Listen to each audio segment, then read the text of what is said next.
வாங்க சட்டம் பேசலாம். மீண்டும் ஒரு பதிவில் உங்களை சந்திப்பதில் மிக்க மகிழ்ச்சி. இன்றைய தலைப்பு என்னன்னு பார்த்தீங்கன்னா, உயிலுக்கு மாற்றா எப்படி செட்டில்மெண்ட் ஆகணும், அதாவது தான செட்டில்மெண்ட் பத்திரம்னு சொல்லுவோம், அதை எப்படி பயன்படுத்தலாம் அப்படின்றத நம்ம இன்னைக்கு பார்க்க போகிறோம்.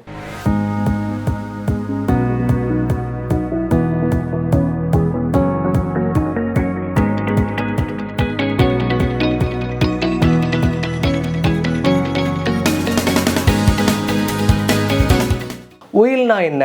நம்ம உயிலை பற்றியும் தான செட்டில்மெண்ட் பற்றியும் தனித்தனியாக வீடியோ போட்டிருக்கோம், அதை நீங்கள் பார்த்துக்கோங்க. இப்போ ஷார்ட்டாக சொல்லிடுறேன். உயில்னா நம்மளோட இறப்புக்கு பிறகு நம்மளோட சொத்தை இன்னார் எப்படி யூஸ் பண்ணிக்கணும், எப்படி போய் சேரணும்னு சொல்லி எழுதுறது தான் உயில். தான செட்டில்மெண்ட்டுனா எல்லாரும் நினச்சிக்கிட்டு இருக்கிறது என்னென்னா, ப்ராப்பர்ட்டியை இன்னாருக்கு கொடுக்குறேன்னு சொல்லி கொடுத்த உடனே அவங்களுக்கு போயிடும் அப்படின்னு நினச்சிக்கிட்டு இருப்போம் இல்லையா? அதுதாங்க இல்லை. தான செட்டில்மெண்ட்டில் 2 வகை இருக்குது.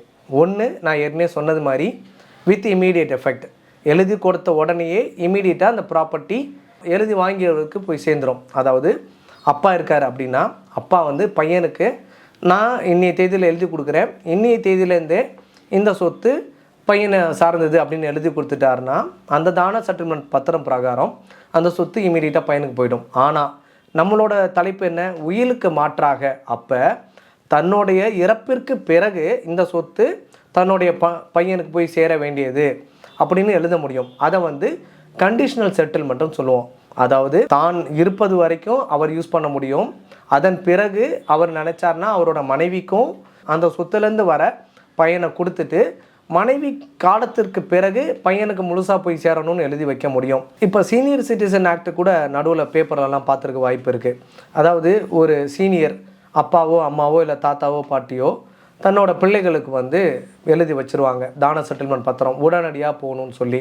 அதில் குறிப்பிட்ட ஒரு வார்த்தை போடணும்னு சொல்கிறாங்க, கண்டிஷன். தன்னுடைய பராமரிப்பை அந்த பையனோ மகளோ ஏற்றுக்கணும், நல்லபடியாக பார்த்துக்கொள்ளும் பட்சத்தில் இந்த தான செட்டில்மெண்ட் பத்திரம் அவங்கள சார்ந்ததுன்னு அப்படி போட்டாங்கனாலும் அந்த கண்டிஷன் பிரகாரம் பார்த்துக்கலன்னா திருப்பியும் கலெக்டர்கிட்ட மனு கொடுத்து கேன்சல் பண்ண முடியும். இப்போ அதே மாதிரி இந்த செட்டில்மெண்ட் டீடில் இமீடியட் எஃபெக்ட் இல்லாமல் ஆஃப்டர் லைஃப் டைம் போட்டால் இன்னும் சேஃப்டி.